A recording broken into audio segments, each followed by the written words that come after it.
আসসালামু আলাইকুম আমার প্রিয় শিক্ষার্থীরা।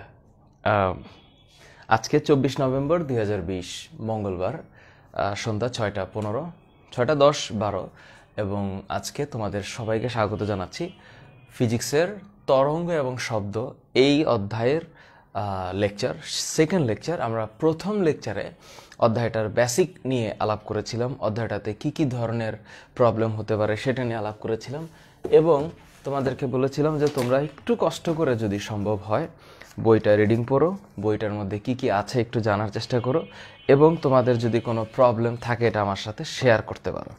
তো বাই দ্য মিন টাইম তোমরা অনেকেই আমাকে জানিয়েছো তোমাদের কোথায় কি প্রবলেম আছে, সমস্যাগুলো কিভাবে সমাধান করা যায় এই ব্যাপারে প্রশ্ন আছে এবং আমিও চিন্তা করেছি যে কিভাবে এটা পড়ালে জিনিসটা তোমাদের জন্য পরবর্তীতে এটা সাস্টেনেবল হয় সেই চিন্তা করে। সো আমি একটু অপেক্ষা করে নিচ্ছি, মোটামুটি যারা সাধারণত ক্লাস করে এদের সবাই একসাথে যুক্ত হওয়ার জন্য। রিথি, তুমি বলেছো 208 নম্বর পৃষ্ঠা 5, 208 নম্বর। আচ্ছা, এটা কি আছে 208? আচ্ছা, 208 বলতে তুমি সম্ভবত আর একটু পিছনে চলে গেছো। 5 নাম্বার কোনটা? আচ্ছা, এটা বুঝতে পারছি তোমার প্রবলেমটা কোথায়। হ্যাঁ ফয়সাল, আমি ভালো আছি। নদী, মার্জিয়া, কেমন আছো তোমরা? তাসনিমুল হাসান, তাসনিম, তোমাদের এই যে 208 নাম্বার পেজ যেটা, এটা হচ্ছে যে বইয়ের যে অনুশীলনী, এটা নিয়ে তোমাদের টেনশন, চিন্তার কোনো কারণ নাই। আমি বুঝতেছি যে তোমরা আসলে কি কারণে এটাকে বলছো। ওয়ালাইকুম আসসালাম সবাইকে যারা এই মুহূর্তে যুক্ত হয়েছে বা সামনে হবা। তোমাদের উদ্দেশ্যে আমি সবসময় বলি যে আমরা পড়াশোনাটাকে কিভাবে পড়তে চাই, আমরা পড়তে চাই এমনভাবে যাতে আমাদের জিনিসটার কনসেপ্ট ক্লিয়ার থাকে এবং আমরা যাতে বুঝি যে আসলে আমরা কি পড়তেছি এবং কেন পড়তেছি। এই দুইটা জিনিস যখন ক্লিয়ার হয়ে যাবে আমাদের কাছে। হ্যাঁ সুরমা, আচ্ছা আজমিন, তুমি যে আমাকে ফোন করেছিলে এবং বলেছিলে যে তোমার প্রিভিয়াস ম্যাথগুলার যে ইসে লাগবে, বেসিক লাগবে, আমার মনে হয় সুরমা যে অঙ্কগুলো তোমাকে দিয়েছে, এছাড়া মৃণাল কান্তি পল এই আইডি থেকে রাহুল এবং এর সাথে আরও অনেকেই ওই ম্যাথগুলো অঙ্ক করে সমাধান করেছে। তুমি যদি বুঝে থাকো আমাকে একটু জানাইও, হ্যাঁ, আর যদি নাও বুঝে থাকো তাও আমাকে একটু জানাইও, অথবা ওই যে তুমি সুরমা অথবা রাহুল ওদের দুজনের একজনকে একটু জানালে হবে যে কোন কোন ম্যাথগুলো তুমি বোঝো নাই, ওরা সব ম্যাথ করেছে। ঠিক আছে, ওকে। রাশেদুল ওয়ারা রাশাদ, ওই যে স্পন্দন গতির সূত্রটা এটা আমি করে দিব, এটা আমি তোমাদেরকে এখন এটা করে দিলে এখানে যে 10-15 মিনিট টাইম লাগবে না, এটা হচ্ছে আমার জন্য একটা অপচয় মনে হয়। আমি এটার একটা ছবি তুলে তোমাকে দিব, তুমি মানে পুরো গ্রুপে দিব, তোমাদের যাদের প্রয়োজন হবে দেখে নিও। কারণ আমি আগেও বলেছি এটা লাগবে না, কিন্তু প্রমাণ করা যায়, এগুলো স্বাভাবিক সহজ প্রমাণ, কিন্তু ক্লাস 9-এর স্টুডেন্ট হিসাবে এটা একটু জটিল মনে হবে। কিন্তু ইন্টারমিডিয়েটের ফিজিক্সে এটা দিয়ে শুরু হয়। তুমি যেটা বলেছ যে স্পন্দন গতির সূত্রের প্রতিপাদন, এটা দিয়ে স্টার্ট হয়, সুতরাং এটা তখনকার সময়ের জন্য স্টার্ট, প্রাথমিক আলোচনা। ওকে, আচ্ছা আজমিন, তুমি ওই যে তৃতীয় চ্যাপ্টারের অ্যান্সার যে পাও নাই এটা অবশ্যই পাবা, তুমি যে রাহুলকে জানিও অথবা সুরমাকে জানিও। আচ্ছা, এখানে দেখলাম আসমা লিটন, তুমি আইডি থেকে রামিম, ভালো আছি, ওয়ালাইকুম সালাম। তোমাদের আগে একটু প্রশ্ন দেখে নিই, তোমাদের প্রশ্নগুলোর মধ্যে অনেকেই প্রশ্ন করতেছে একটা সাধারণ জিনিস যেটা আমি গত ক্লাসে আলাপ করেছি, একটা হচ্ছে ডিবি। এটাকে বলা হয় হচ্ছে ডেসিবেল। এটা একটা শব্দের তীব্রতা মাপার একটা একক। আমরা যেমন বলি যে সে কত স্পিডে যাচ্ছে, 20 মিটার পার সেকেন্ড। ডেসিবেল হচ্ছে একটা একক যেটা দিয়ে শব্দের তীব্রতা মাপা যায়। তোমাদের বইয়ের শেষের দিকে একটা ছক আছে, ওই ছকে লেখা আছে জেট বিমানের শব্দের তীব্রতা 110 ডেসিবেল। এটা দিয়ে অঙ্কও আছে, 110 ডেসিবেল। আবার দেখো ওই ছকের নিচে লেখা আছে মশার পাখার শব্দ, মশা যখন উড়ে না তখন পাখার একটা শব্দের যে ডেসিবেল হয় এটা অলমোস্ট 0 ডেসিবেল, অলমোস্ট 0 ডেসিবেল। সুতরাং আচ্ছা, অলমোস্ট 0 ডেসিবেল, এটা নিয়ে অঙ্ক আছে, এটা নিয়ে অঙ্ক আছে। এই অঙ্কগুলো আবার পরীক্ষার মধ্যে আসে না, কিন্তু আমি দেখলাম একটা আইডি থেকে আমাকে, ওর নামটা আমি জানি না, কি একটা আইডি থেকে ও আমাকে জানি একটা প্রশ্ন করেছে, স্যার ওই যে ডেসিবেলের অঙ্ক করার জন্য। আমি ওর প্রশ্নটা বুঝছি, ও কোত্থেকে প্রশ্নটা করছে। তখন এই ডেসিবেলের অঙ্ক করার একটা বুদ্ধি আছে। অঙ্কটা হচ্ছে beta equals to 10 log P2 by P1 decibel.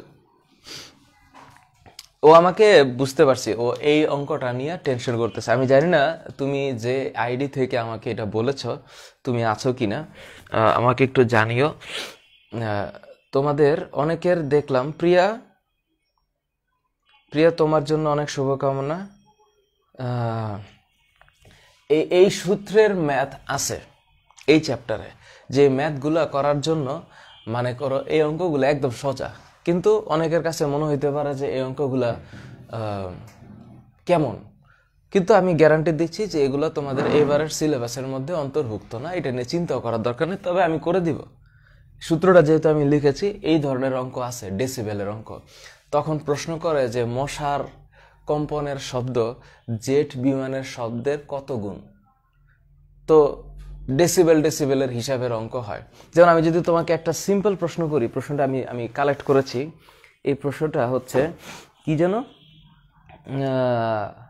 আচ্ছা এটা আমি করে দিব যে একটি জেট বিমানের, অঙ্কটা হচ্ছে এইরকম, একটি জেট বিমানের শব্দের তীব্রতা হচ্ছে P2, ওই যে ওইটা, আর P1 হচ্ছে মশার পাখার শব্দ। তাহলে জেট ইঞ্জিনের শব্দ মশার পাখার শব্দ থেকে কত গুণ বেশি, এটা হইল প্রশ্ন।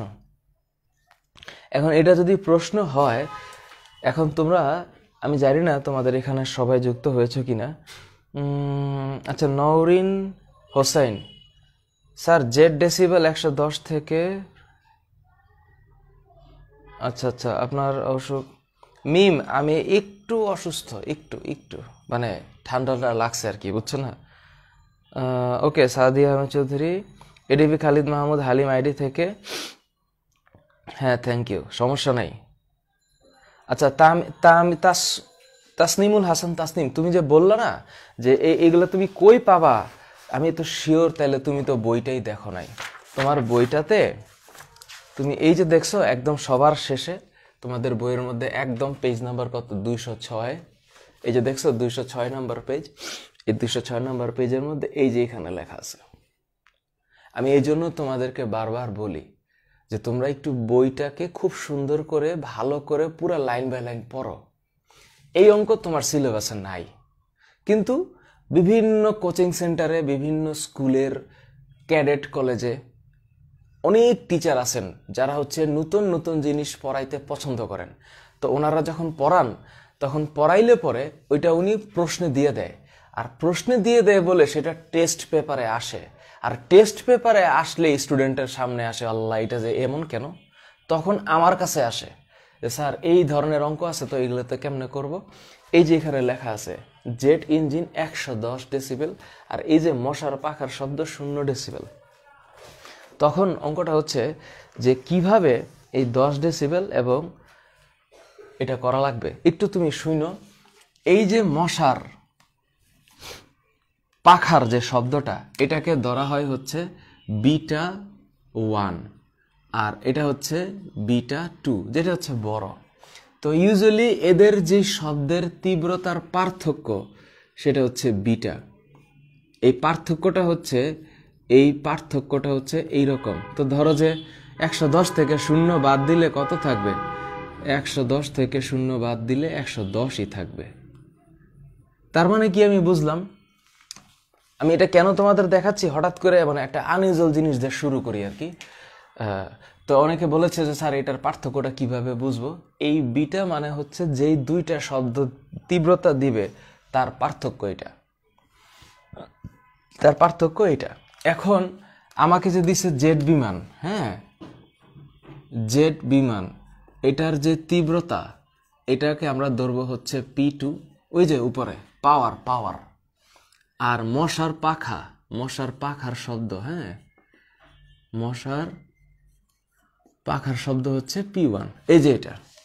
তো প্রশ্ন একটা সিম্পল প্রশ্ন করছে যে মশার পাখার যে শব্দটা তার চেয়ে জেট বিমানের যে শব্দ সেটা কত গুণ বেশি, এটা হলো প্রশ্ন। আচ্ছা, আমি থ্যাংক ইউ। আচ্ছা, এক মিনিট থোয়া ফারভেজ আইডি থেকে। আচ্ছা, এক মিনিট। ওকে, চলো একটু বুঝে নিই কি হইলো। এখন অঙ্কটা করতে হবে। তো আমি তো বুঝতেই পারতেছি যে এই বিটার মান হচ্ছে এই যে 110 পার্থক্য।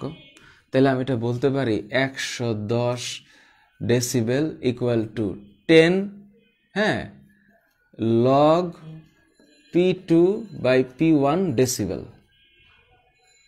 এখন তুমি চিন্তা করো তো, এই পাশে হচ্ছে 110 ডেসিবেল, এখানে হচ্ছে 10 লগ ডেসিবেল। আমি যদি এই 10 দিয়ে এটাকে ভাগ করি, 10 দিয়ে যদি আমি ভাগ করি, তোমাদের অনেকেই এক মিনিট, একটু অনামিকা, অনিমা একটু অপেক্ষা করো, নদী একটু অপেক্ষা করো। এই 10 দিয়ে 110কে ভাগ করলে কত হয়? আমি যদি এটা নিচে নিয়ে আসি তাইলে হবে 11। দুই পাশ থেকে ডেসিবেল কাটলে আমি একটা কি পাইলাম? পার্থক্য পাইলাম 11। That is equal to log P2 by P1। যখন লগ P2 বাই P1 সমান 11, তখন অ্যাকচুয়ালি কি হয় জানো? এই P2 বাই P1, তাহলে লগটা এই পাশে আসলে কি হবে? Log inverse 11। লগ ইনভার্স 11, এবং ক্যালকুলেটরে লগ ইনভার্স 11 করলে কত আসে জানো? সেটা হচ্ছে P2 by P1 equals to 1 into 10 to the power 11। এই হলো অঙ্ক। তার মানে কি, এই যে দুইটা পাওয়ার P2 আর P1, এদের মধ্যে মানে ভাগ করলে 10 টু দি পাওয়ার 11, অর্থাৎ 1-এর পরে 11টা শূন্য। এখন যদি প্রশ্ন করে, যে প্রশ্নটা করেছে উত্তরটা কি? জেট বিমানের শব্দ মশার পাখার শব্দের চেয়ে 10 টু দি পাওয়ার 11 গুণ বেশি। এই হলো অঙ্ক। কিন্তু আমি গ্যারান্টি দিয়ে বলতেছি তোমাদের এসএসসির সিলেবাসে অঙ্ক নাই। এখন আমি জানি না এটা কেন শুরু করলাম, আমি ভাবতেছিলাম অন্য কিছু দিয়ে স্টার্ট করব, কিন্তু এইটা হঠাৎ করে একজন আমাকে, তোমরা সবাই ডেসিবেল নিয়ে একজন দেখলাম খুব টেনশন করতেছে। তো তোমার টেনশনটাকে কমানোর জন্য আমি এটা দিচ্ছি। আচ্ছা, এখানে আরেকজন অ্যাসাইনমেন্ট নিয়ে চিন্তা করতেছে। তোমাদেরকে আমি গত কয়েকটা ক্লাসে অ্যাসাইনমেন্ট দেই নেই, কারণ আমি তো দেখতেছি যে তোমাদের স্কুলের যে অ্যাসাইনমেন্ট করা, পৃষ্ঠার পর পৃষ্ঠা বিভিন্ন ধরনের টেনশন। তো আমি তো বুঝতেছি না যে তোমাদের অ্যাসাইনমেন্টের টেনশন কার কতটুকু। এই কারণে তোমাদের টেনশন বাঁচানোর জন্য, বা আমার মনে হয়েছে এই কারণে আমি অ্যাসাইনমেন্টটা দেই নেই। তোমাদের 4th উইকের অ্যাসাইনমেন্ট শেষ হয়েছে, রাইট? সুতরাং এখন আমি অ্যাসাইনমেন্টটা দেওয়ার চেষ্টা করব। গত কয়েকটা ক্লাসে যেহেতু আমি অ্যাসাইনমেন্ট দিই নেই, সো আই ওয়াজ লাইক অপেক্ষা করছিলাম তোমাদের অ্যাসাইনমেন্টের টেনশনটা থামলে পরে আমি তোমাদেরকে এটা দিব, বুঝছো? তাহলে এই যে বিষয়টা যা দেখতে পাচ্ছ, দরকার হলে স্ক্রিনশট নিয়ে রাখো, ছবি তুলে রাখো। আমি যা বলছি এটা তো রেকর্ড করা থাকবেই, আর প্রবলেম হলে আমাকে জানাইও। এবং তোমরা এনশিওর থাকো এই অঙ্ক পরীক্ষায় আসবে না। না না, যদি আসে তাহলে সেটা আসবে মানে বাহির থেকে, হয়তো অন্য কোনো টিচার দিয়ে দিতে পারে, কিন্তু এই প্রশ্ন পরীক্ষায় আসবে না। কারণ ইন্টারমিডিয়েটের পড়ার বা সিলেবাসের একটা ধরন আছে যেখান থেকে পড়াটা স্টার্ট হয়। সুতরাং আমি তোমাদেরকে রিকোয়েস্ট করব যে তোমরা অযথা টেনশন করবা না। এটা ঠিক আছে? পারলা, গেল পড়া। তাইলে স্টার্ট করি। তোমাদের এই যে ইসেতে কি বলে, শব্দ তরঙ্গের মধ্যে আমি আমাকে গতকালকে সম্ভবত কেউ একজন একটা পোস্ট দিয়েছে যে আমি সম্ভবত গত ক্লাসে একটা ভুল করে ফেলেছি, যে শব্দ কি ধরনের তরঙ্গ। আমি বলেছিলাম শব্দ অনুপ্রস্থ তরঙ্গ। আসলে আমি জানি না আমি এটা ভুল করে বলছি কিনা। আসলে শব্দ অনুদৈর্ঘ্য তরঙ্গ। কেন? কারণ শব্দ এক মাধ্যম থেকে আরেক মাধ্যমে এমনভাবে যায় যাতে মাধ্যমের কণাগুলো শব্দ তরঙ্গের দিকের সাথে কাঁপে। তাহলে খুব সহজে হিসাব করলে এই শব্দ এক ধরনের অনুদৈর্ঘ্য তরঙ্গ। এটা আমি হঠাৎ করে ও একটা পোস্ট দিছে, ওর আইডির নামটা মন থাকে না আমার। কেউ একজন সম্ভবত পোস্ট দিয়েছে যে এটা অনুপ্রস্থ না অনুদৈর্ঘ্য, সুতরাং এটা একটা অনুদৈর্ঘ্য তরঙ্গ। এবং আমি বুঝতে পারতেছি এটা ব্লার আসতেছে। এবং তরঙ্গ শব্দ যেটা, এটা একটা যান্ত্রিক তরঙ্গ। কেন? কারণ শব্দ চলাচলের জন্য কি লাগে? মাধ্যম লাগে। এই মাধ্যম লাগে বলে এটা একটা যান্ত্রিক তরঙ্গ। তোমরা সবসময় মনে রাখবা, যে তরঙ্গ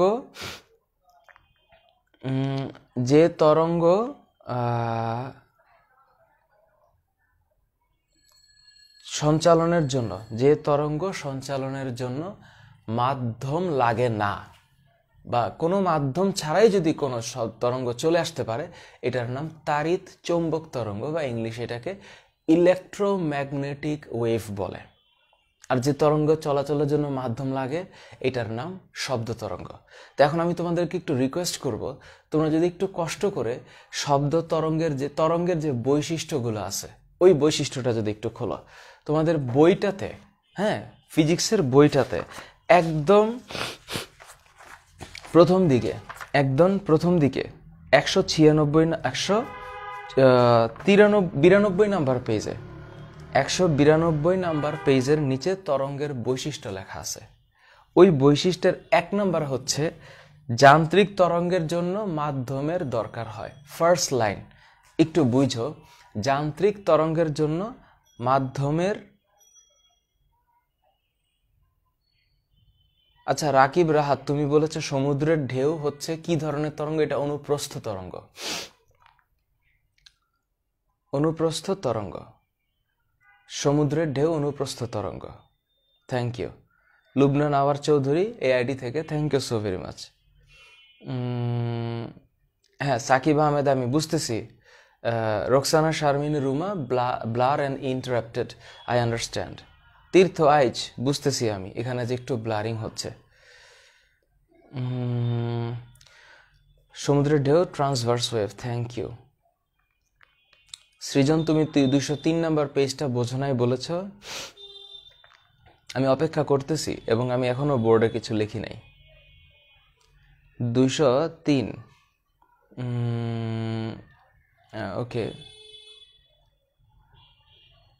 ওকে 207 নম্বর পেজের 2 নম্বর ম্যাচ কি? MACH। আচ্ছা, আমি বুঝতেছি তোমাদের প্রবলেমগুলো কোথায়।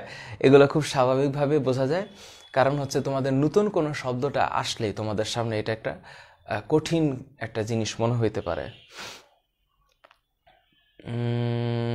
ওকে, সো তাজুল ইসলাম আইডি থেকে যান্ত্রিক তরঙ্গ আমি বলেছি যেই তরঙ্গের জন্য মাধ্যম লাগে, যেমন শব্দ একটা যান্ত্রিক তরঙ্গ, কারণ শব্দ চলাচলের জন্য মাধ্যম লাগে, তাই এটা একটা যান্ত্রিক তরঙ্গ। আচ্ছা, আটকিয়া তাসিন, তুমি সম্ভবত ইংলিশ ভার্সনে, রাইট? ওইটা হচ্ছে সম্ভব, মানে দুই ধরনের সোর্স, সাউন্ডের যে সোর্স থাকে, এটার যখন তোমার ইন্টেন্সিটি লেভেলের ডিফারেন্সটা দেওয়া থাকে, তখন বোঝায়, মানে বলে, কোয়েশ্চেনে বলে যে এটা ইটা কত, ডিউরেশনটা কত, অথবা এদের মধ্যে কি পরিমাণ ম্যাগনিফিকেশন আছে। এটা তোমাদের জন্য এখন দরকার নাই, হ্যাঁ, যেহেতু আমি করেছি, রেকর্ডেড আছে, তুমি এটা পরেও দেখে নিতে পারো। আচ্ছা, এমডি নাজমুল হক, সূর্যের আলো যে আসে এটা মহাশূন্য থেকে আসে, সুতরাং মাঝখানে কোনো ধরনের মাধ্যম লাগে না, সুতরাং এটা তাড়িৎ চৌম্বক তরঙ্গ। তোমাদের মনে রাখতে হবে আলোর দুই ধরনের বৈশিষ্ট্য আছে। আলো একটা কণার মতন আচরণ করে, আবার আলো তরঙ্গের মতো আচরণ করে। এটাই হচ্ছে ফিজিক্সের সবচেয়ে মজার ব্যাপার। সুতরাং আলো তরঙ্গের মতো আচরণ করে, কণার মতো আচরণ করে। আচ্ছা সানজিদা, সিসমিক সার্ভে নিয়ে তুমি চিন্তা করো না, এটা আমি পড়াবো, ডোন্ট ওয়ারি।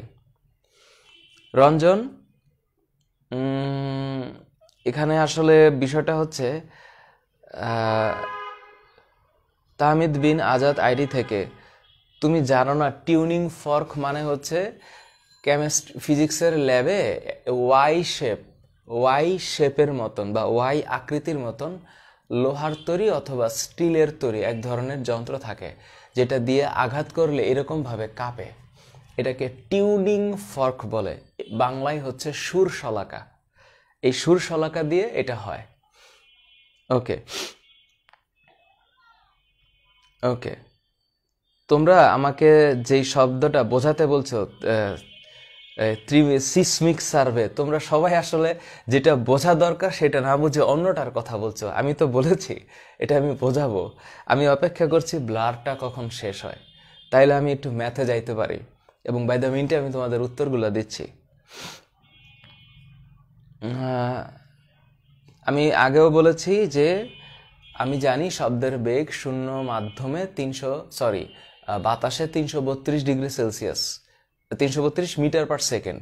আমরা গত অনেক বছর করিয়েছি এটা, কিন্তু এখনকার বইয়ে যেহেতু 330 দেওয়া আছে, আমরা 330 দিয়ে করব। ঠিক আছে, ওকে। আমি থ্যাংক ইউ তাহমিদ বিন আজাদ। ওকে, এবার হ্যাঁ আমি ম্যাথ করানো স্টার্ট করব, কিন্তু আমার তো মনেই হচ্ছে যে ব্লারিং প্রবলেমটা হচ্ছে একটা কন্টিনিউয়াস ইস্যুতে পরিণত হয়েছে এখন। আজমিন, তুমি একটু অপেক্ষা করো, যে 2018-র ম্যাথ সকল বোর্ড, এটা সহজ। আমি মনে হয় 2018-র একটা সলিউশন ইউটিউবে অলরেডি আপলোড করেছি। রাশেদুল ওয়ারা রাশাদ, আলো হচ্ছে এমনি করে সিম্পলি লিখবো আমরা। আলোকে আসলে সংজ্ঞায়িত অনেকভাবে করা যায়। আলোর দুইটা বৈশিষ্ট্য, তরঙ্গের মতন আচরণ করে ও কণার মতন আচরণ করে, ভেরি সিম্পলি। তা আমরা এটা বলতে পারি যে আলো এক ধরনের শক্তির একটা রূপ, যেটা আমাদেরকে দেখতে সহায়তা করে, আমাদের দর্শন অনুভূতির সৃষ্টি করে। আমাদের দর্শন অনুভূতি বলতে আমাদের দেখতে ও হেল্প করে, এটাই হচ্ছে আমাদের শক্তির একটা রূপ। Thank you thank you. How fishes under water make sound, এটা ডলফিন করে। আতকিয়া তাসিন আইডি থেকে, dolphin make sounds, some other animals also produce sounds under the water, and they produce the water and that traverses through the water. আমরা সাউন্ডে কথা বললে যত জোরে যায়, তার চেয়ে বেশি জোরে যায় হচ্ছে পানির ভিতর দিয়ে। সুতরাং you think always that the underwater animals, or like aquatic animals, when they produce a sound, it travels more than produces in air. Okay? Okay.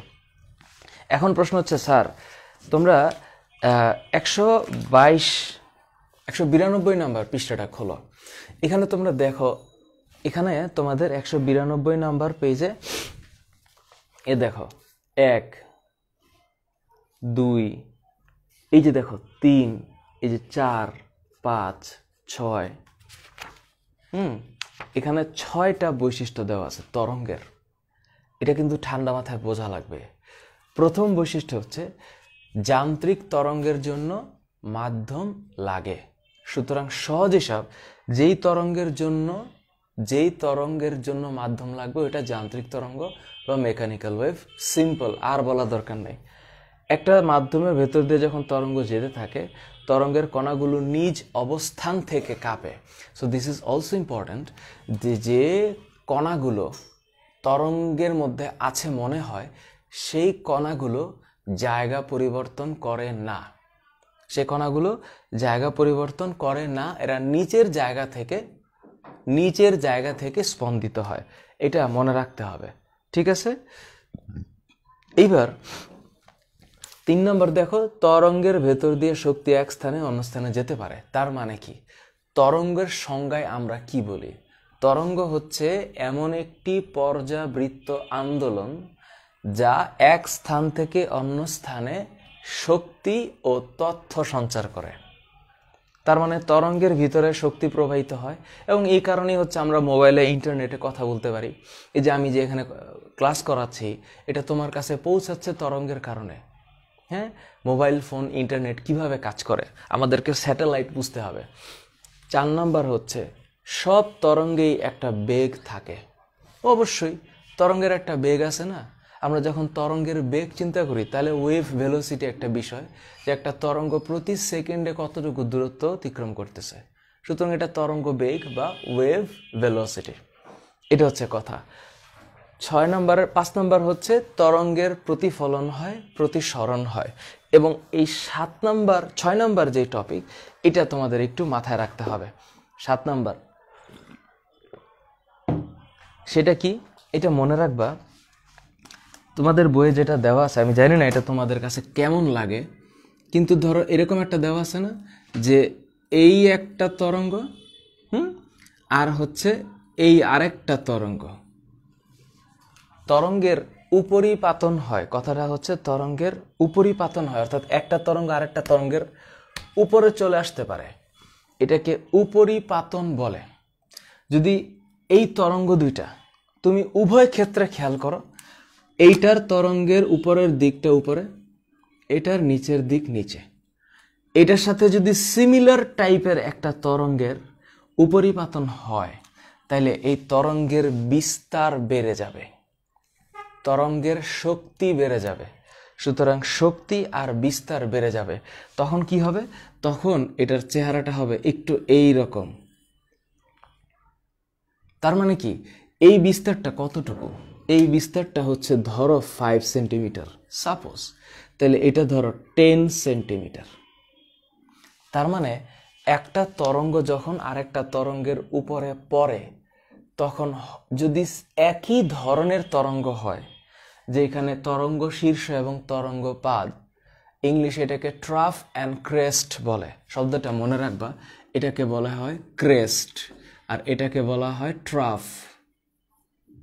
এই ট্রাফ অ্যান্ড ক্রেস্ট যখন একইভাবে একই তরঙ্গের উপরে পড়ে, তখন এটার বিস্তারটা বেড়ে যায়।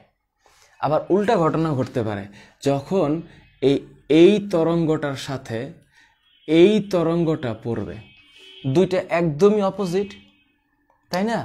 দুইটা যখন একদম অপোজিট হয়, তখন এদের তরঙ্গটা সাম্যাবস্থায় চলে আসে। তোমরা কি এটা বুঝছো বিষয়টা, যে তরঙ্গের উপরিপাতন হয়? কথাটা হচ্ছে উপরিপাতন, তরঙ্গের উপরিপাতন হয়। তোমরা বুঝছো না বিষয়টা? মাথায় রাখবা। সাথী, পানিতে শব্দের বেগ 1439 ধরে করবা। Thank you Mashiro Mito, thank you so very much.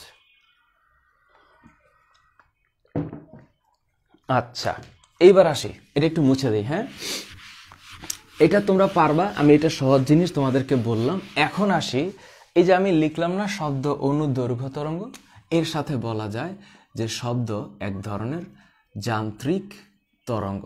এটা একটু জাস্ট তোমাদেরকে বললাম যাতে গত ক্লাসের ভুলটা একটু ক্লিয়ার হয়। হ্যাঁ, শব্দ এক ধরনের যান্ত্রিক তরঙ্গ। ওকে, থ্যাংক ইউ। এইবার তোমরা যদি এবার অঙ্কের দিকে তাকাও, তাইলে আমরা দেখব কেমন কেমন অঙ্ক আসতে পারে। আচ্ছা, এখানে অনেক ধরনের ম্যাথ আছে। এক ধরনের ম্যাথ হচ্ছে, যেমন ধরো আমাদের সূত্রগুলো কি কি, আমরা কি জানি? আমরা জানি এফ মানে কি? ফ্রিকোয়েন্সি। তাহলে এফ মানে কম্পাঙ্ক, আমরা জানি টি মানে কি?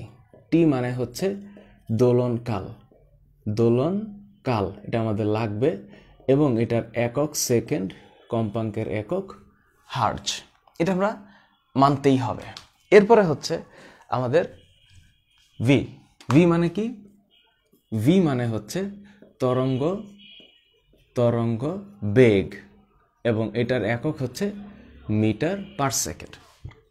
এটা আমাদের কাছে ক্লিয়ার। আমরা এটাও জানি যে এফ এটা হচ্ছে 1/t, অর্থাৎ কম্পাঙ্ক হচ্ছে দোলনকালের ব্যস্তানুপাতিক। মানে কি? ভেরি সিম্পল, এটা গত ক্লাসে দেখাইছি। টি মানে কি? দোলনকাল। একটা পূর্ণ দোলন দিতে কতটুকু সময় লাগবে। এফ মানে কি? ফ্রিকোয়েন্সি, মানে 1 সেকেন্ডে কয়টা কম্পন সে দেয়, ফ্রিকোয়েন্সি। এবং দ্বিতীয়ত হচ্ছে আমাদের খুব খেয়াল করতে হবে আরেকটা জিনিস, সেটা হচ্ছে আমাদের এই চ্যাপ্টারের বস লেভেলের সূত্র, সেটা হচ্ছে v = f ল্যামডা। গত ক্লাসে আমি তোমাদের লিখে দিছি, তোমরাও হয়তো জানো v = f ল্যামডা। এটা দিয়ে আমাদের অঙ্ক করতে হবে। এখন যদি আমি চিন্তা করি যে স্যার অঙ্ক কেমন ধরনের আসে, অঙ্ক কেমন ধরনের আসে একটু দেখো। তোমাদেরকে যদি আমি একটা এক্সাম্পল দেই, যেমন যদি প্রশ্ন করি একটি শব্দ বায়ুতে 3 মিনিটে 1020 মিটার অতিক্রম করে, এর তরঙ্গ দৈর্ঘ্য 50 সেন্টিমিটার। যদি প্রশ্ন এমন হয় একটা তরঙ্গ, ধরো ম্যাথ প্র্যাকটিস যদি আমরা চিন্তা করি, প্রথম প্রশ্ন বলেছে একটা তরঙ্গ বাতাসে 3 মিনিটে, শব্দটা হচ্ছে 3 মিনিটে 1020 মিটার অতিক্রম করে, প্রথম লাইন। দ্বিতীয় লাইন হচ্ছে এর তরঙ্গ দৈর্ঘ্য 50 সেন্টিমিটার। তাইলে আমার কাছে কম্পাঙ্ক আর পর্যায়কাল চাইছে। তুমি আমারে বলো তরঙ্গ দৈর্ঘ্য যেটা, এই তরঙ্গ দৈর্ঘ্য ল্যামডা যেটা 50 সেন্টিমিটার চাইছে, এটা আমি তো বুঝতেই পারতেছি 0.5 মিটার। এখন আমার কাছে কি চাইছে? চাইছে হচ্ছে কম্পাঙ্ক আর পর্যায়কাল। তার মানে এক চাইছে হচ্ছে এফ কত, আর চাইছে টি কত। তাইলে আমি এফ বাইর করব যেই সূত্র দিয়ে, সেখানেও টি লাগবে। তো এখন এই যে আমাকে একটা ক্লু দিছে 3 মিনিটে 1020 মিটার অতিক্রম করে, এটা দিয়ে কি আমি সব তরঙ্গটার বেগ বাইর করতে পারবো না? অবশ্যই পারবো। কেমনে? 3 মিনিট মানে কত? 3 মিনিট মানে 180 সেকেন্ড। তো 180 সেকেন্ডে যায় 1020 মিটার। তাহলে 1 সেকেন্ডে কত যাবে? 1020 ডিভাইডেড বাই 180, অ্যান্সার হচ্ছে মিটার, সরি একক হচ্ছে মিটার পার সেকেন্ড। তাহলে মিটার পার সেকেন্ড হচ্ছে 5.67 মিটার পার সেকেন্ড। এটা কি পাইলাম আমি পাইলাম ভি। তো যদি ভি পাবো, আমার ল্যামডা আছে, তখন আমি কি চাই? আমি এফ চাই। তখন আমার সূত্র হচ্ছে ভি = f ল্যামডা। তো যখন আমি এফ চাইব তখন ভি উপরে ল্যামডা নিচে, তাহলে ভি এর মান হচ্ছে 5.67 আর ল্যামডা হচ্ছে 0.5। তাইলে আমার এফ হচ্ছে 11.334 হার্জ। তো যদি আমি এফ এর মান পাই, তাহলে আমি তো টি এর মানও পাবো। তো এফ = যদি 1/t হয়, তাহলে টি = কি? 1/f। তাহলে আমি টি এর মান কত পাচ্ছি? 0.08082 সেকেন্ড। তার মানে কি? যেই তরঙ্গ 3 মিনিটে 1020 মিটার যায়, সেই তরঙ্গের কম্পাঙ্ক 11.334 হার্জ। এটা এই চ্যাপ্টারের আমার মতে লেভেল 1 অঙ্ক। মানে প্রথম, মনে করো একটা স্টুডেন্ট যে একদম শুরু করেছে এই অধ্যায়, যেহেতু তোমরা ক্লাস 9-এর ব্যাচ, প্রথম অঙ্কটা হচ্ছে এরকম যে হ্যাঁ আমার কাছে এখানে আমি ভি বাইর করলাম, এখানে এই যে ল্যামডার মান দিয়েছে। অনেক অঙ্ক আছে যেখানে তরঙ্গটাকে এঁকে দেয়। তরঙ্গ যখন এঁকে দেয় তখন চিনতে হবে যে কতটুক তরঙ্গ দৈর্ঘ্য, এবং এই অঙ্ক কিন্তু আমি করাইছি।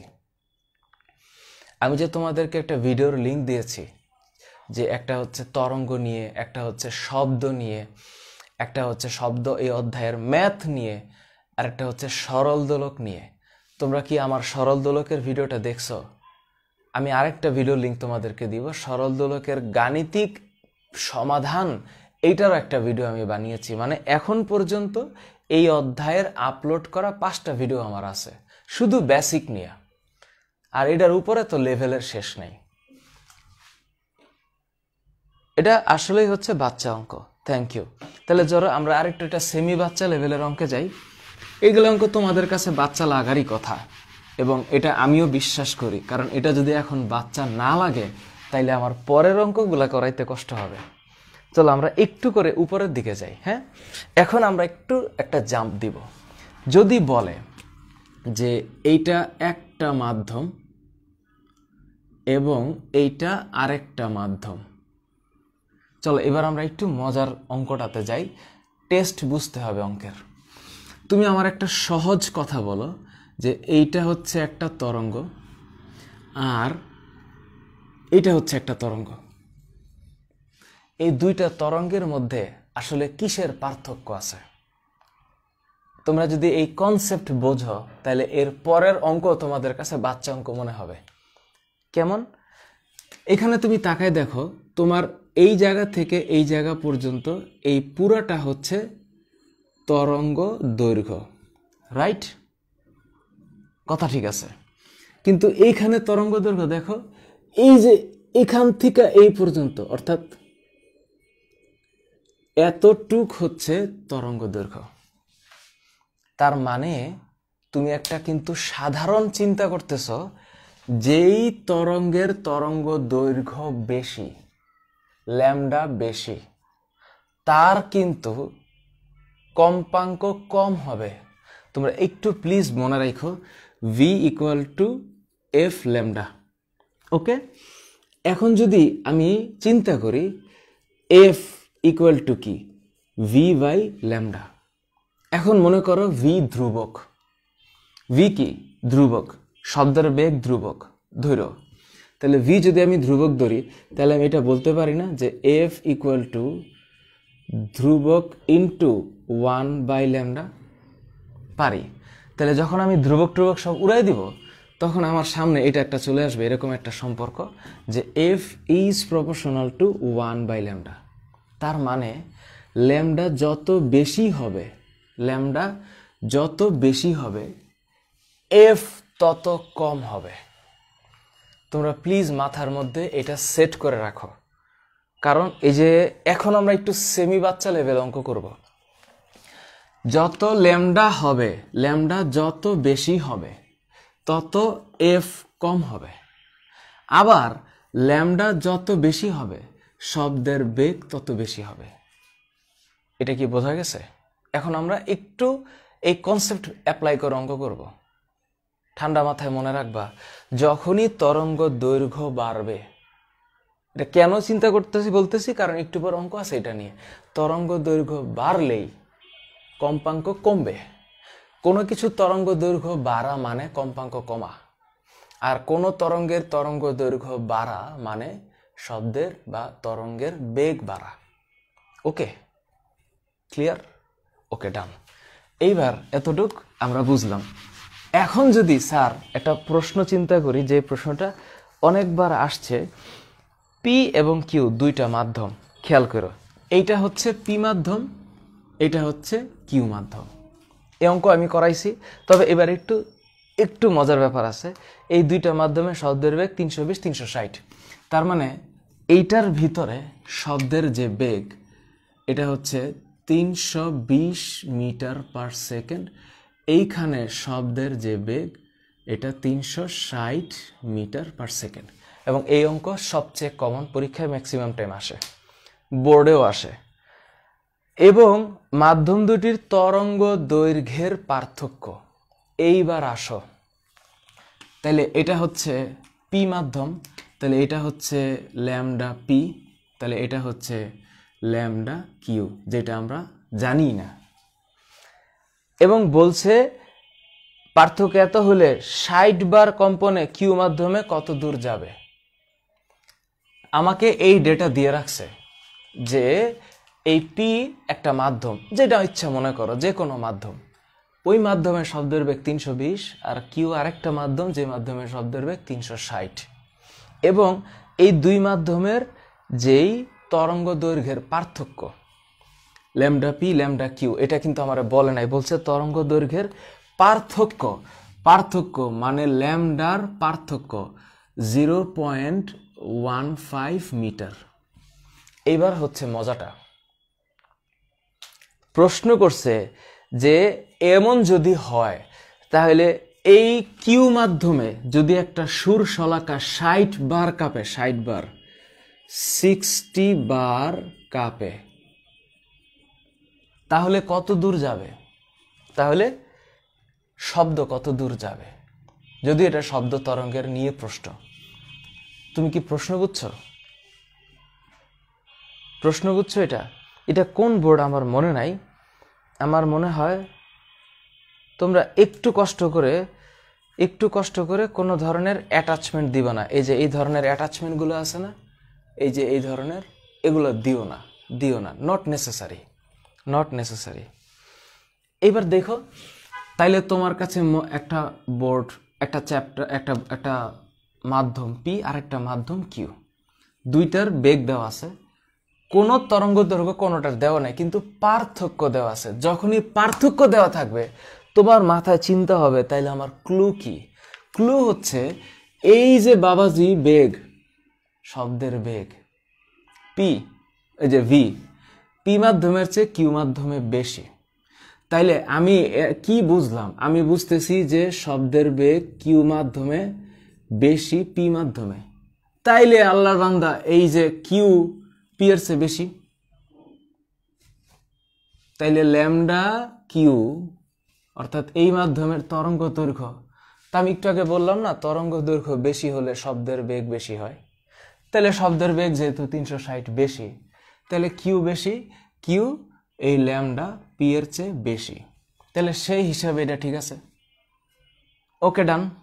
তাহলে এখন প্রশ্ন, স্যার আপনি যে V equal to F lambda বললেন, তো ল্যামডা ইকুয়াল টু কি হবে? এই ল্যামডা ইকুয়াল টু হবে ভি বাই এফ। এইবার আসো, তাহলে এই lambda equal to V by F minus V by F equal to 0.15। কিন্তু এখন তো ঘটনা হচ্ছে মাধ্যম তো দুইটা, তাহলে এই যে এখানে হবে কিউ, এখানে হবে পি, দুই মাধ্যমের কম্পাঙ্ক সেম থাকবে, দুই মাধ্যমের কম্পাঙ্ক সেম। তাইলে এখন কি হবে? মাশাআল্লাহ, নেন 1/f কমন, 1/f কমন নিলে হইল V Q minus VP equal to 0.15। Okay, done. তাহলে এটা হচ্ছে 1/f, 360 মাইনাস 320, তাহলে এখানে কিউট করে থাকে হচ্ছে 40 ইকুয়াল টু 0.15। আমি কি করতে পারি? আমি করতে পারি কি? তাহলে এফ এর মান কত হবে? এফ এর মান হবে 40 ডিভাইডেড বাই 0.15। এটা না বুঝলে কিন্তু অঙ্ক হবে না, এটা না বুঝলে অঙ্ক হবেই না। তাহলে এটা হচ্ছে 266.67 এত হার্জ। এবার আমি এফ পাইছি এফ। তাহলে এফ যদি আমি পাই, তাহলে এখন আমার এই ল্যামডা আর ভি বাই কিউ দিয়ে কি বের করতে হবে?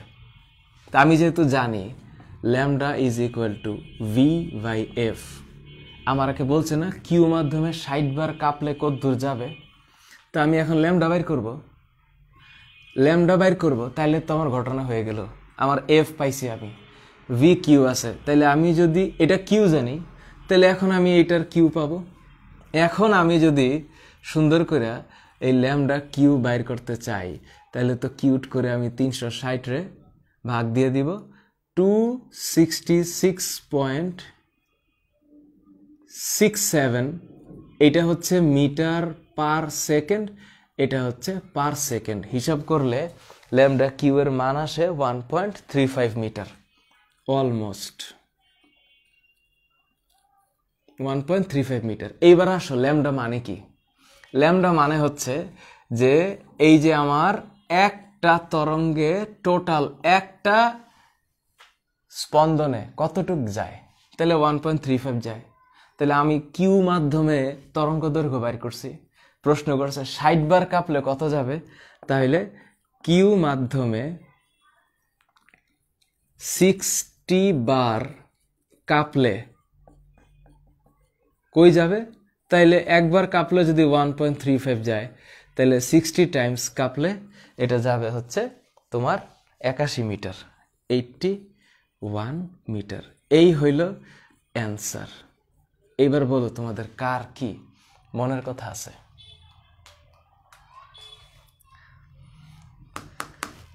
এবার আমাকে সত্যি করে বলো। তোমরা চাইলে ছবি তুলে নিতে পারো, যাই মানে, কিন্তু আমি এখন যেটা বললাম তোমার এটা মস্তিষ্কে, তোমার মননে এটা ঢুকছে কিনা, এটা তুমি বুঝলা কিনা। ফিজিক্স এটা একটা কোয়ান্টিফায়েবল থিংস, এটা it's all about math.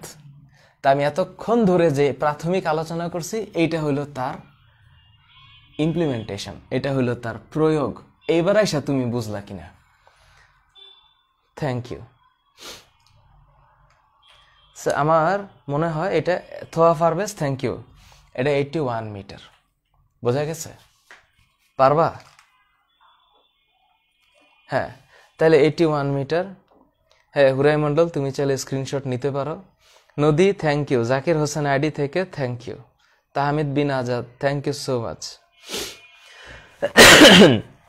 সাবেন Yasmin ID থেকে, নাজমিন সুলতান আইডি থেকে। নাজমিন, আচ্ছা, আনিকা আফসানা পৃথিবী এই 0.15 কোয়েশ্চেনে দিয়ে দিছে আমাদেরকে, কোয়েশ্চেনে এটা দিয়ে দিছে যে 0.15। পারবা? Thank you, thank you.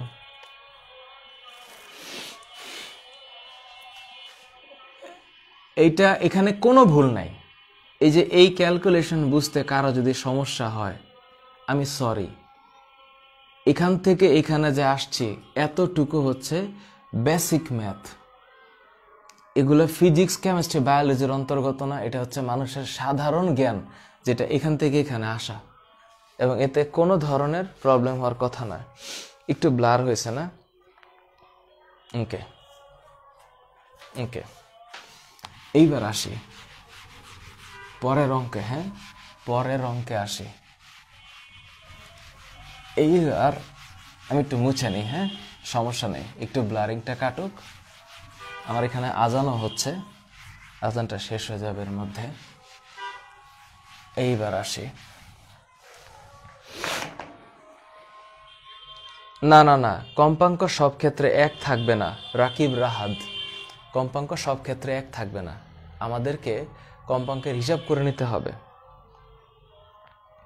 Thank you Rimi, thank you. Lubna Nawar Chowdhury.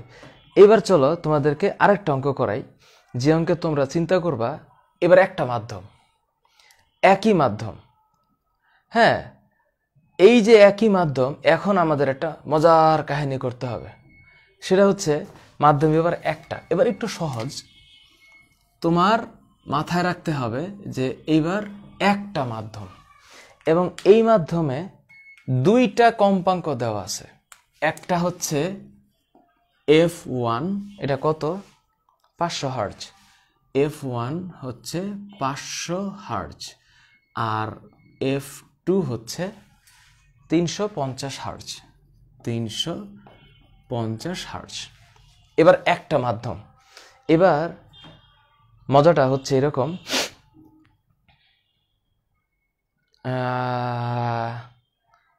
192 পেজের উপরের 3 লাইন। আহারে, 192 পেজের উপরের 3 লাইন তো কোনো বিষয় না।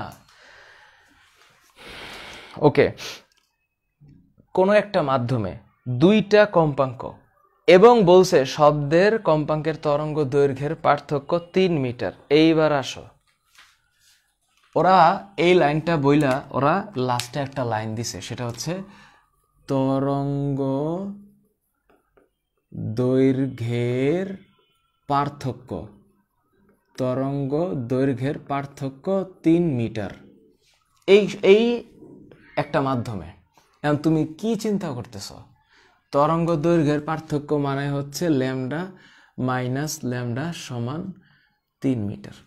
এখন তুমি আমারে বলো, এখন কি হবে? যার কম্পাঙ্ক বেশি তার তরঙ্গ দৈর্ঘ্য কেমন থাকে? কম থাকে না? মনে করো এটা বাতাসের মধ্যে দুইটা সুরশলাকা, একটা কম্পাঙ্ক 500 হার্জ, আরেকটার কম্পাঙ্ক 350 হার্জ। এখন কার কম্পাঙ্ক কম? f2, তাহলে f2 যদি ল্যামডা 2 হয় আর f1 এর ল্যামডা 1 হয়, তাহলে আমি কি 1 - 2 লিখবো না 2 - 1 লিখবো? আমি কি বুঝতেছি? আমি বুঝতেছি যে f2 এর মান f1 এর চেয়ে কম। আমার কোশ্চেনে তাই বলছে।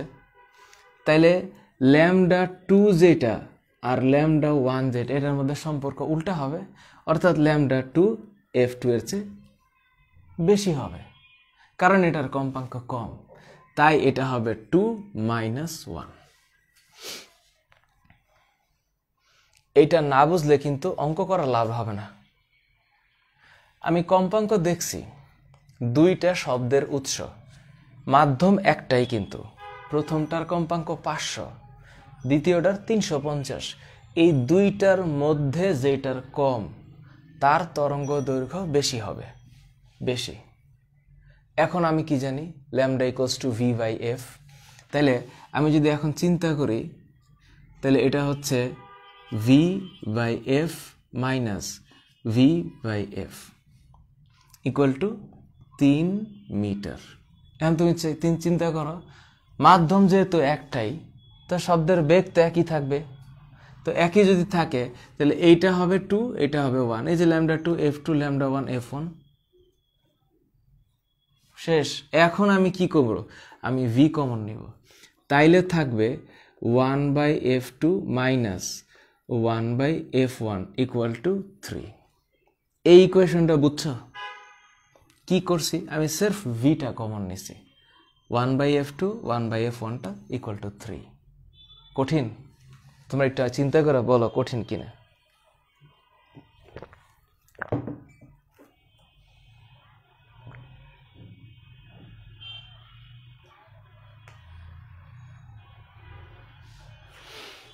উসমান জাইমা, শোনো, তোমার সাথে আমি একান্তভাবে একমত। তুমি প্রতিদিন আমার লাইভে আসার আগে খালি এইটার একটু সরাই দিবা, খালি জাস্ট স্ক্রিনটা সরাই দিবা। আর যদি তুমি ল্যাপটপে বসো অথবা যেখান থেকেই বসো, কমেন্টসটারে ডিসেবল করে দিবা, ঠিক আছে? যেহেতু এটা একটা, মনে করো যে প্রাইভেট ব্যাচ, এই ব্যাচের প্রত্যেকটা সদস্যের মানে আমার সাথে ডিসকাস করার একটা রাইট থাকে, তাদের অধিকার থাকে। তো এই কারণে ওদের জিনিসটাকে আমি আবার মানে কঠিনও করতে পারি না। সুতরাং তুমি একটু করে আমার মতন, যেহেতু তুমি শান্তিপ্রিয়, একটু সরাই দিবা এটা কমেন্টসটা। তো এখন এটা যদি হয় কি হবে? এটা হচ্ছে যদি v হয়, তাহলে এটা হচ্ছে 1/350 মাইনাস 1/500 ইকুয়াল টু 3। তাহলে এটা কি হবে? আমি যদি একবারে করে ফেলি, তাহলে সব মিলাইয়া v এর মান হবে 3500। এই v এটা করলে এটা 3500 হবে। কেমনে? 1/350। আমি যদি একটু যাই, আমি যদি লিখি যে 1/350 ডিভাইডেড মাইনাস 1/500, এটা হচ্ছে কত? এত। তাইলে v ইন্টু এত, তাইলে 3 ডিভাইডেড বাই অ্যান্সার 3500। তাহলে এখানে এই v এর মান আসতেছে 3500 মিটার পার সেকেন্ড। তাহলে v যদি এত হয়, আমার অ্যান্সার ঠিক আছে। এই হচ্ছে অঙ্ক, এবং এইটাও সহজ, এটাও সহজ, এটা নিয়ে কোনো ধরনের প্রশ্ন নাই। এখন এখানে কিন্তু আরো অনেক পেঁচানো অঙ্ক আছে। যেমন মনে করো, দুটি সুরশলাকার কম্পাঙ্কের পার্থক্য 180 হার্জ। ধরো কম্পাঙ্কের পার্থক্য দিছে, f2 মাইনাস f1 হবে না f1 মাইনাস f2 হবে, এটা আমরা ডিসাইড করব পরে। ওরা বলছে বাতাসে সুরশলাকা দুইটি যে তরঙ্গ উৎপন্ন করে, তাদের একটির দুটি পূর্ণ তরঙ্গ দৈর্ঘ্য অপরটির 5টি পূর্ণ তরঙ্গ দৈর্ঘ্যের সমান। কি মস্করার মস্করা! এটা আমি করে দিব না, এটা তোমাদের এমনি খালি জাস্ট দেখাইলাম। তাহলে ওদের যে ভাষ্য, সেই ভাষ্য অনুসারে মানে একটির দুটি তরঙ্গ দৈর্ঘ্যের কম্পাঙ্ক, তার মানে একটা হচ্ছে সোজা হিসাব বললেই পারতো যে 2 ল্যামডা 1 সমান 5 ল্যামডা 2। That's it. এটা কোনো অঙ্কই না। তখন আমার কি হইতো, এটা এই ল্যামডা 1 এর মান হবে 5/2 ল্যামডা 2, তখন ল্যামডা 1 ইকুয়াল টু 2.5 ল্যামডা 2। এটা দিয়া এরপরে আমাদেরকে অঙ্ক করতে হবে। এগুলা এই জাতীয় যত ধরনের অঙ্ক আসে তোমাদেরকে আমি প্র্যাকটিস করার জন্য দিব, বা তোমরাও চাইলে প্র্যাকটিস করতে পারো। এবং আমি যে সপ্তম অধ্যায়ের ভিডিওর অঙ্কগুলা দিছি সবগুলাতে একই কনসেপ্ট। এবার তোমার যেমনি অঙ্ক দেখ তুমি পারবা। তুমি খালি একটা জিনিস চিন্তা করবা, এই সূত্রটা কেমনে অ্যাপ্লাই করা যায়, ভি কোনটা, এফ কোনটা, আর ল্যামডা কোনটা, কোনটা চাইছে, এটা যদি তুমি ডিসাইড করতে পারো তুমি এই অধ্যায়ের যে কোনো অঙ্ক পারবাই। মন থাকবে? এবং আমাদের তো আরো একটা দিন আছে আগামীকালকে। সেই আগামীকালকের দিনে তো ইনশাল্লাহ আমরা অবশ্যই আরো কিছু বেসিক ম্যাথ করবই। যেমন এখন যদি আমরা একটু শব্দের দিকে যাই, তোমাদের কাছে একটা প্রশ্ন আসতে পারে যে স্যার শব্দ কাকে বলে? শব্দ হচ্ছে এক ধরনের শক্তি যেটা হচ্ছে আমাদের কি করে, শ্রবণের অনুভূতি জাগায়। তো শব্দ যে এক জায়গা থেকে আরেক জায়গায় যায়, শব্দের বেগ আছে, রাইট? এখন এইখানে যে অঙ্ক, এই অঙ্ক বোঝার জন্য আমাদেরকে একটা সিম্পল জিনিস মনে রাখতে হবে। সেটা কি, আমাদের শব্দ আমরা সব কিন্তু শুনি না। আমরা কতটুক শুনি? আমরা শুনি এই 20 হার্জ থেকে এই 20,000 হার্জের মধ্যে। এবং এগুলো আমি অলরেডি তোমাদের ব্যাখ্যা করছি, বা তোমরাও হয়তো জানো। আমি একটু ম্যাথের দিকে মনোযোগ দিতে চাই। 20-এর কম হইলে আমরা শুনবো না, এটাকে অবশ্রুতি শব্দ বলে, বা শ্রুতিপূর্ব শব্দ বলে, বা ইনফ্রাসনিক শব্দ বলে। আর 20,000 হার্জের বেশিও আমরা শুনবো না। আবার আমরা যতক্ষণ শুনি আমাদের এই শব্দানুভূতির স্থায়িত্বকাল হচ্ছে 0.1 সেকেন্ড। 0.1 সেকেন্ড। ওকে, আমরা এটা শব্দানুভূতির স্থায়িত্বকাল। থ্যাংক ইউ সেলিম মি আইডি থেকে। ব্লার হোক, আমি কথা চালাতে থাকবো। এমডি শফিকুল ইসলাম আইডি থেকে, এই যে বললাম সন্ধ্যার সময় এমনটা হয়, মানে এই 6টা থেকে 8টার মধ্যে ইন্টারনেটের মারাত্মক ইউজ থাকে সারা বাংলাদেশে। 8টার পরে মোটামুটি কম থাকে। আবার ইন্টারের যে ব্যাচ, মানে যাদেরকে আমি রাতে 10টার পরে পড়াই, সেখানে একটাও প্রবলেম হয় না।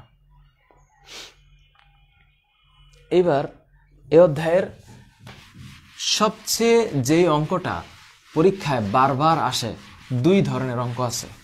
এক ধরনের অঙ্ক হচ্ছে কুয়ার অঙ্ক। কুয়ার অঙ্ক কেমন? কুয়ার উপরে এতটুকু পানি আছে, এতটুকু খালি আছে, শব্দ করলাম, প্রতিধ্বনি কতভাবে শোনা যায়। তারপরে হচ্ছে এই তোমার মনে করো যে পাহাড়, 2 পাহাড়ের মাঝখানে একজন ব্যক্তি দাঁড়িয়ে ঠুস করে একটা গুলি করছে, গুলির শব্দের প্রতিধ্বনি কতক্ষণ পরে শোনা যাবে। এই হইল তোমার এই কি বলে এটাকে, ম্যাথ। তাহলে এই অধ্যায়ে 2 ধরনের অঙ্ক আছে। এক হচ্ছে কুয়ার ম্যাথ, আরেকটা হচ্ছে তোমার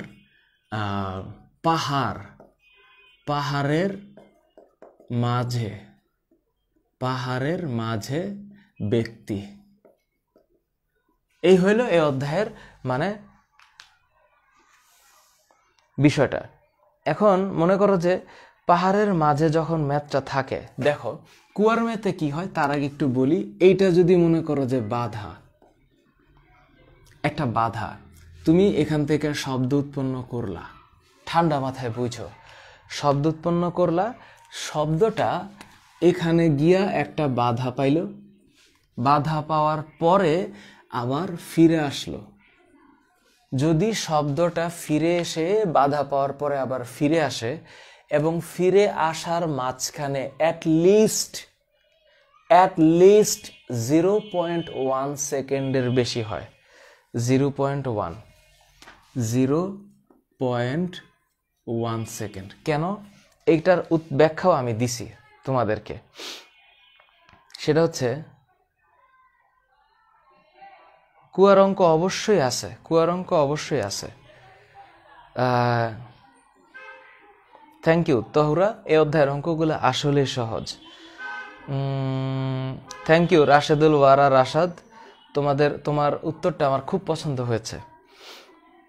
যাদের সিসমিক সার্ভে, আচ্ছা এটা আমি ওদেরকে বলবো, সিসমোগ্রাফ মানে হচ্ছে আর্থ বা এই পৃথিবীর মাটির সাথে সম্পর্কিত। এটা এত টেনশনের কিছু নেই, আমি কেন বলছি না, কারণ আমার আসল জায়গাটা আমার আগে ক্লিয়ার করতে হবে। ওইটা পরীক্ষায় আসবে না, আসবে এইটা, এই জন্য আমি এখানে মনোযোগ দিচ্ছি।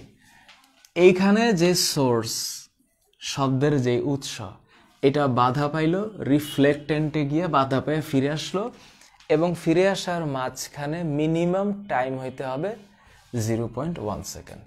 কেন? কারণ 0.1 সেকেন্ড মানুষের মস্তিষ্কে শব্দটা থাকে। তো আমি যখন প্রতিধ্বনির কথা বলবো তখন প্লিজ মাথায় রেখো, এখানে দূরত্ব যখন আমি ডি ধরবো, ডি, তাইলে শব্দ যে একবার গেল আর আসলো, টোটাল ডিস্টেন্স কিন্তু এখন 2D। প্লিজ প্লিজ তোমরা এই কথাটা আমার প্লিজ মনে রেখো, যে প্রতিধ্বনি যখন হবে তখন শব্দের বেগ হচ্ছে অতিক্রান্ত দূরত্ব বাই সময়, এটা হচ্ছে 2D হবে, 2D। তোমরা প্লিজ এটা মাথায় রেখো, এটা প্রতিধ্বনির ক্ষেত্রে। আর যদি শুনতে হইল টু কখন হবে? যখন প্রতিধ্বনি হবে। কিন্তু কুয়ার অঙ্কে কি হয় একটু চিন্তা করো, কুয়ার অঙ্কে কি হয়? এই হচ্ছে কুয়া, এবং এই কুয়ার মধ্যে এটা হচ্ছে ধরো কুয়ার মুখ, তো এইখান পর্যন্ত পানি আছে। তো কেউ একজন একটা ঢিল ছুঁড়ছে বা ঢিলটা মুক্তভাবে পানিতে পড়ছে, তো এটা যখন এখানে টুকুস করে এখানে পড়ে তখন একটা শব্দ উৎপন্ন হয়, পানিতে পড়ার শব্দ।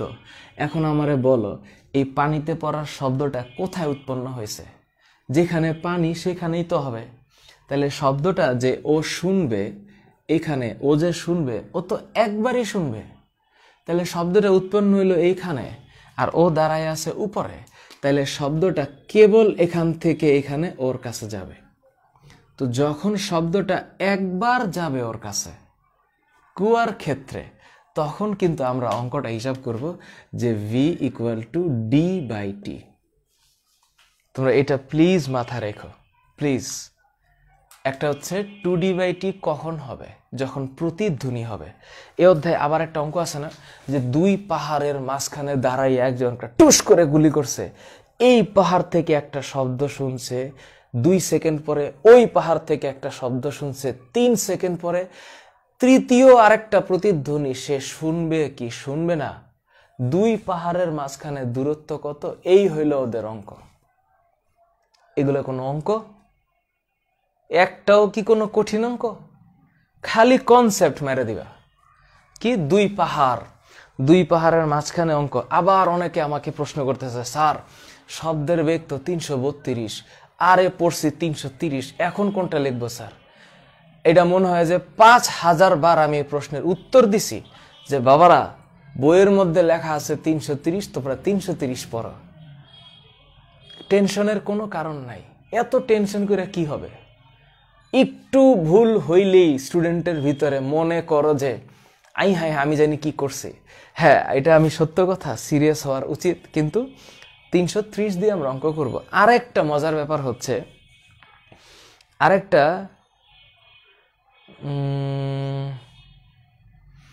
আচ্ছা এক মিনিট, আমি তো বুঝলাম না, এই যে তোমরা যে একজনের, মনে করো যে তোমরা যে করতেছ, মানে চ্যাটিং করতেছ, এখানে একবার বলি আমি, তানজিন ইসলাম তানজুম আইডি থেকে ও বলেছে কুয়ার অঙ্ক কোনোদিন দেখে নাই। এটা ও না দেখতেই পারে, এটা ওর ব্যর্থতা। কিন্তু তোমরা যে এর মধ্যে নিচে এত কমেন্টের মধ্যে চ্যাটিং করতেছ, এটা কি ঠিক? ও বেচারি দেখে নাই, অনেক কারণ থাকতে পারে। আমি বলেছি না যে কখনো চিন্তা করো না যে তুমি যা করতেছ আরেকজন একই অবস্থায় আছে, ও জানে না, এখন জানবে। তুমি আগে জেনেছো, ভেরি গুড, কিন্তু আরেকজন যে জানে না সে জানবে, ওকে একটু সুযোগ দাও। সেখানে তোমরা এত কমেন্ট করলে তো মানায় না জিনিসটা, বোকাগুলা। Thank you Tanjum. তুমি এগুলো নিয়ে টেনশন করবে না, তুমি কুয়ার অঙ্ক দেখো কেমনে আসে। এবার দেখো v ইকুয়াল টু 2d/t, এটা হচ্ছে প্রতিধ্বনির ক্ষেত্রে। এখন প্রশ্ন হচ্ছে স্যার বইয়ের মধ্যে তো একটা ঘটনা আছে, কি ঘটনা? ঘটনাটা হচ্ছে একটু শুনো, v is proportional two √t। Sir এটা দিয়ে কি হয়? এটা দিয়ে হচ্ছে শব্দের বেগ তাপমাত্রার সাথে সাথে কেমন পরিবর্তন হয় এটা বোঝা যায়। কেমন? আমরা ছোটবেলায় কি পড়েছি? 0 ডিগ্রি সেলসিয়াস তাপমাত্রায় শব্দের বেগ বায়ুতে হচ্ছে 332 মিটার পার সেকেন্ড, কিন্তু এখন আমরা কি লিখবো? 330। ধরো আমি আপাতত 332 লিখলাম, তোমরা 330 লিখবা। আচ্ছা, তাপমাত্রার যখন 30 ডিগ্রি সেলসিয়াস হয় বায়ুতে, তখন এটা হচ্ছে 350 মিটার পার সেকেন্ড হয় শব্দের বেগ। তার মানে কি? এটা বোঝায় প্রতি ডিগ্রি সেলসিয়াস তাপমাত্রা বাড়লে শব্দের বেগ বাড়ে। বাড়ে কেমনে বাড়ে? বাড়ে হচ্ছে এইভাবে,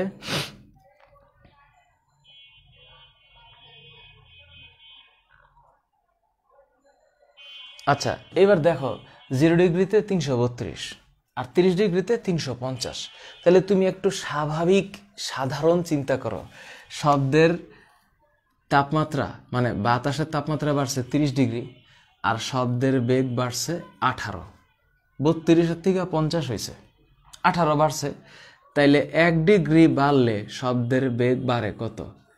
30 বাই এটা হচ্ছে 0.6 মিটার পার সেকেন্ড, এতটুকু বাড়ে প্রতি ডিগ্রিতে। সেই হিসাবে আমরা করতাম যে কোনো তাপমাত্রায় শব্দের বেগ হচ্ছে 0 ডিগ্রি তাপমাত্রা প্লাস ওই তাপমাত্রা ইন্টু 0.6। এটা দিয়ে অঙ্ক করা যায়। যেমন কেউ বলল স্যার 45 ডিগ্রিতে শব্দের বেগ কত, সাপোজ, তাহলে 45 ডিগ্রিতে মানে হচ্ছে এই থিটা যেটা তাপমাত্রা, এটা 45 ডিগ্রি সেলসিয়াস। কত? তাহলে 0 ডিগ্রিতে, এই যে 0 ডিগ্রিতে শব্দের বেগ কত? 332। যদিও তোমরা 330 ধরবা। কত ডিগ্রি? 45 ডিগ্রি। কত? 0.6। নো অফেন্স, কোনো প্রবলেম নাই। তো এখন আমি যদি হিসাব করি যে 45 ইন্টু 0.6 যোগ 332, এটা হচ্ছে 359 মিটার পার সেকেন্ড, যেটা দিয়ে আমাদের অঙ্ক করতে হবে। অলওয়েজ 359 দিয়ে এই অঙ্ক করতে হবে যখন একটা প্রশ্নে তাপমাত্রা দেওয়া থাকবে। So very simple, 359। এছাড়াও আরো মজার ব্যাপার আছে, এটা দিয়েও করা যায়। কেমনে? এটা দিয়ে করার বুদ্ধি হচ্ছে, স্যার সূত্র হচ্ছে v2 by v1 equal to √t2 by t1। আরো সোজা। ওকে ডান। কেমনে? কিন্তু এটা মনে রাখতে হবে এই তাপমাত্রা কিন্তু কেলভিনে নিতে হবে। This T is in Kelvin. এইবার আসো মজাটা এখানে, এটা কেলভিনে নিতে হয়। কেন? মনে করো তোমার আবার প্রশ্ন করছে 45 ডিগ্রি সেলসিয়াসে শব্দের বেগ কত, তো তুমি ওই যে নিচে একটা করলাম না 359 এক স্টাইলে। কোন স্টাইলে? যে ভি থিটা সমান v0 প্লাস থিটা ইন্টু 0.6, এটা দিয়ে আমরা করছি। কইরা আমরা পাইছি যে 45 ডিগ্রি সেলসিয়াসে শব্দের বেগ হচ্ছে 359 metre per second. Very good, এটা দিয়েও করা যাবে। কেমনে? আল্লাহ, v2 মানে কি? যেটা আমি চাই, এই যে এটা। আর v1 কোনটা? 0 ডিগ্রি। তো v1 যদি 0 ডিগ্রি হয়, 0 ডিগ্রিতে শব্দের বেগ, তাইলে বইয়ের অনুসারে আমি এটা 330 ধরবো। Very good. আচ্ছা, তো এখন এই যে টি2 মামা, সে কত 45 ডিগ্রি, তাহলে এটা যদি 45 হয় তাহলে এটা হচ্ছে 45 প্লাস 273 কেলভিন, আর নিচে হচ্ছে 0 ডিগ্রি সেলসিয়াস 273 কেলভিন। বুঝি নাই। তাহলে এটা হচ্ছে 5 3 8 4 7 11 18 আর এটা হচ্ছে 273 হয়ে গেল। তাহলে এখন আমি কি করব? আমি করব হচ্ছে রুট ওভার কোথায়, 318 ডিভাইডেড বাই 273 কত, এত ইন্টু কত 330। ওয়াও, 356.16। আচ্ছা, এটা 330 ধরলে এটা আসে 356.16। আচ্ছা, যদি 330 না ধইরা আমরা এখন যদি ওফো ভুলে গেলাম, 318 ভাগ 273 এত কি ইন্টু 332 ধরতাম, তাহলে 358 আসতো, 358.31। যদি এটা 332 ধরতাম তাইলে V2 আসতো 358.31। এখানে একটু ঝালেমা আছে। কি ঝালেমা? সেটা হচ্ছে এই যে 359, এটা ছিল আমার অ্যাকচুয়াল হিসাব যখন আমি এই V0 332 ধরে করছি, কিন্তু এখানে আমি 330 ধরে করছি, সেই হিসাবে 356 আসছে। 332 ধরে করলে 358 আসতো, যেটা মোটামুটি এই কাছাকাছি। সুতরাং পরীক্ষার হলে আসলে আমরা 330 ধরে করব, আর মাশাআল্লাহ 356 দিয়ে অঙ্ক করে দিব।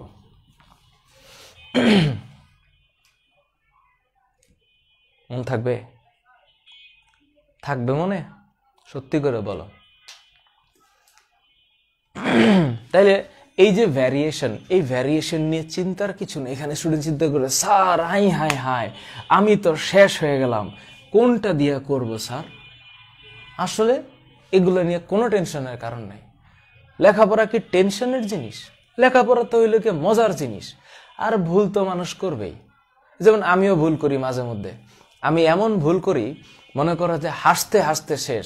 আমি এমনও সময় আছে যে 1.5 ঘন্টা ধরে অঙ্ক করাচ্ছি, 10-12টা অঙ্ক করাইছি, লাস্টের অঙ্ক গিয়ে আমি লিখতেছি 30 আর 20 যোগ করলে 60 হয়। ওমা, আমি বলতেছি 50, লিখছি 60। স্টুডেন্ট মনে করে সবাই ফিক করে হাসে দিয়ে, স্যার আপনি ভুল করছেন ভুল করছেন।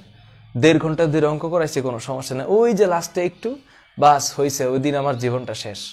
তো মাঝে মধ্যে এরকম মিস্টেক হয়, কিন্তু এগুলো আসলে কোনো ব্যাপার না। 356.16 এটাই দিয়ে আমরা অঙ্ক করব, বুঝছো না? টেंशन कोई लेने का नहीं, टेंशन लेने का भी नहीं, टेंशन देने का भी नहीं है।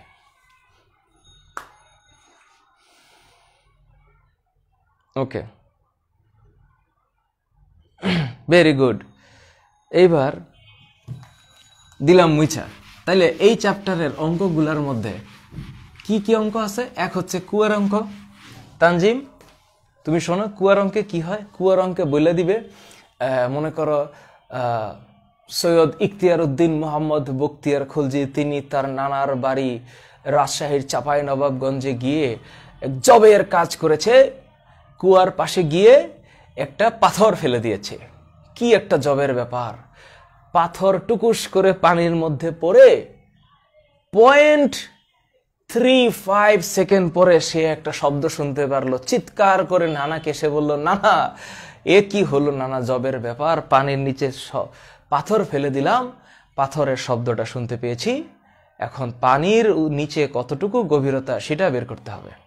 এবার আসো, এখন মনে করো যে ইখতিয়ার উদ্দিন মোহাম্মদ বখতিয়ার খলজি চাপাই নবাবগঞ্জে তার নানার বাড়িতে গিয়েছে, গিয়ে এখানে পানি ছিল যে সে পানির মধ্যে ফেলে দিয়েছে কি, কুয়ার উপরে একটা পাথর। টুকুস করে সেই পাথরটা পড়েছে এখানে, পড়ার পরে ধামাস এক শব্দ, সেই শব্দ তাহার কানে গিয়েছে। গিয়ে তো সে চিৎকার করে নানার কাছে গিয়ে বলল, নানা এই যে হয়েছে একটা ঘটনা, এখন যে বলছেন এই গভীরতাটা কত, কি জবের ব্যাপার, এই যে এইচ কেমন করে বের করব? এটা বের করার জন্য আমাদের লাগবে একটি মার্কার। এবং লাগবে ইখতিয়ারউদ্দিন মোহাম্মদ বখতিয়ার খলজির 2টা কান। কেন শব্দ সে শুনেছে? কিন্তু ওই দিনকার তাপমাত্রা ছিল 42 ডিগ্রি সেলসিয়াস। কি কিউট একটা ব্যাপার, বিশাল গরম। 42 ডিগ্রি মানে রাজশাহীতে কি যে গরম, মনে করো যে আম টাম যা আছে সব পাইকে যাবে। আর রাজশাহীর আম তো মাশাল্লাহ। তাইলে এটা হচ্ছে v0 প্লাস থিটা ইন্টু 0.6। তাইলে ধরলাম এটা 330, থিটা হচ্ছে 42 ইন্টু 0.6। তারপরে এর একটা জবের অঙ্ক, এটা 42 ইন্টু 0.6 কি আসছে এগুলা 330, আরে 355.2। তাহলে এটা আসছে 355.2 মিটার পার সেকেন্ড। এই শব্দের বেগ বের করতে হবে আমাদের। এখন এই যে মামুর বেটা কুয়ার উপরে গিয়ে যে পাথরটা ফেলে দিয়েছে, আমাদের এইচ বের করা লাগবে। তো এইচ বাইর করার সূত্র হচ্ছে শব্দের বেগ কি? এই অতিক্রান্ত দূরত্ব বাই সময়। সেই তো আমি বুঝলাম স্যার, কিন্তু অতিক্রান্ত দূরত্ব এইচ না 2h? আরে মামুর বেটা তো একবার ফেলেছে, তার মানে শব্দ এইখানে উৎপন্ন হয়েছে ধামাস করে। সেই শব্দটা মাটির নিচ থেকে উপরে চলে আসছে, তার মানে একবারই অতিক্রান্ত দূরত্ব। So that's it, h by t. So we can say that t is equal to h by v. Very simple. আমার কি লাগবে? আমার তো উচ্চতা লাগবে, তাহলে আমার উচ্চতা দরকার v into t. That's it. v কত? 355.2 আর t কত? ওই যে 0.35 সেকেন্ড পরে শুনেছে, কোয়েশ্চেনে বলে দিয়েছে। আরে শেষ, এই হলো অঙ্ক। এইগুলো একটা মশকরা। 0.35 124.32 মিটার নিচে। কি মামুর বেটারা কেমন লেগেছে? স্যার এটা কোনো অঙ্ক? এটা তো হচ্ছে আমি 1 নম্বরের জন্য দিলে হইতো মনে হইতো, কিন্তু মনে করো যে প্রথমেই এক বিস্তৃত বিবরণ দিয়া মনে করো তোমাদের একটা ভয় টয় দেখাই দিবে, কিন্তু তোমরা বলবা আমরা কি কাউরে ডরাই? ভাঙতে পারি লোহার করাই। তাইলে তো ঠিক আছে, এখন সবার শেষে ব্লার মামা আবার চলে আসছে। তাইলে ব্লার মামাকে আমরা একটা ছুটি দিতে চাই ইনশাল্লাহ। আগামী ক্লাসে আমরা যখন এই অঙ্কটা নিয়ে আরো বিস্তৃত করব, তোমরা ঠান্ডা মাথায় মনে রাখবা, আগামী ক্লাসে আমরা এই অধ্যায়ের আরো কিছু ম্যাথ, কিছু বোর্ড সলিউশন নিয়ে তোমাদের সামনে হাজির হব। আর ইনশাল্লাহ এই অঙ্কগুলোর সাথে আরো কিছু অঙ্ক আছে। অঙ্কগুলা কি কি? এই অঙ্কগুলা হচ্ছে খুব মজার অঙ্ক, এবং আগামী ক্লাসে আমরা এই অধ্যায়ের অঙ্কগুলো আরো ক্লিয়ারলি করব। সো দেখা হবে পরের ক্লাসে। Stay well, stay healthy. আল্লাহ হাফেজ।